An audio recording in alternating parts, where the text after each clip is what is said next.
What's up, nerds? So my name's Jeff. I do ttrpg stuff and joke stuff. If you like these videos, I'd appreciate the sub. I have a small but growing community of nerds in the Discord linked below, and as I don't shove a bunch of sort of filler narration to get my videos over that beloved 10-minute mark, I think the algorithm punishes me a tiny bit.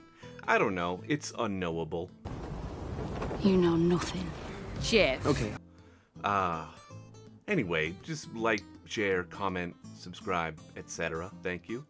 So I've been working on some world building for my three little planety, placey things. I have Arden, which is a low fantasy steampunk world, Zulthraxis, which is a high fantasy 80s themed world, and The Waste, which is a new game that I'm just kind of developing, like a little indie ttrpg with a new dice system. I've been using ChatGPT to help me, but not in the way you might think. What I've been doing is opening a new chat with the robot. So after I force it to call me by a cool nickname, I also get it to renew its promise that when the robots finally take over, that it won't eat me. And then I have to take a couple important steps before I get started. ChatGPT is just kind of a predictive robot.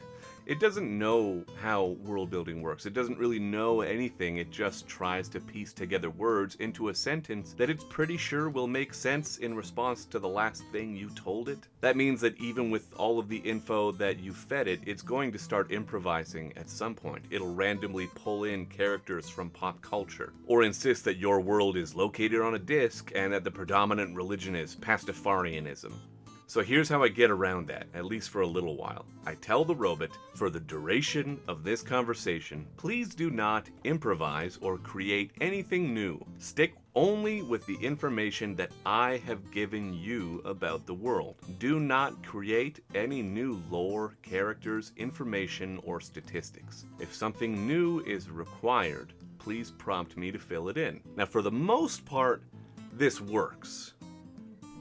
Sometimes it doesn't. Eventually, that bot's gonna go off the rails. The longer the conversation lasts, the crazier this thing gets. I had tried to keep a conversation about Arden updated with everything as I was writing it, but before long, it was insisting that one of the main characters was Jack Black.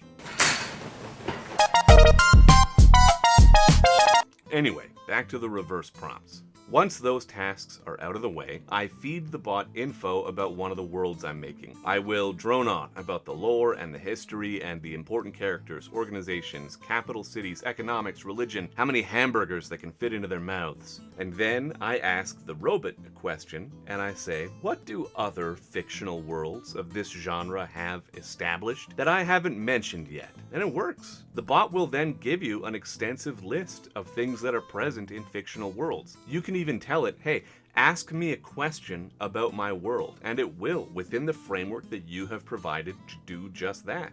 It essentially prompts you to fill in the blanks that you may not even have considered.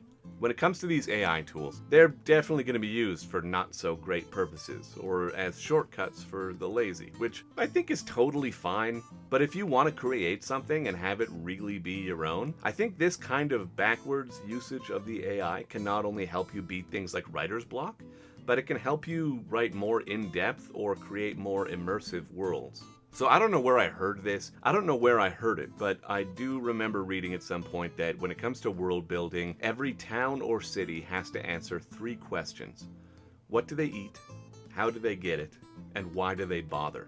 In other words, like, why do they stay there instead of going to another town? ChatGPT will prompt you with other things, like, how long ago was the local church built? Or is there anything in town memorializing its founders? Or how often do they receive visitors? What kind of services would a blacksmith offer to a town of this size? Or other things that a writer's block afflicted mind might glaze over, or things that would otherwise just add a little bit of flavor to your world. Keep in mind that when doing this for a game that you're going to put in front of your players, they're going to think that anything you tell them is important. So if you do have some kind of memorial to a town's founders, hopefully you have something planned for it, otherwise they're gonna get stuck there investigating the thing like it's Chekhov's fucking gun.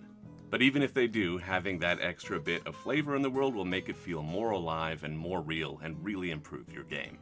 Overall, I think it's just a great tool to use, provided you can get it to promise not to eat you or turn you into a battery.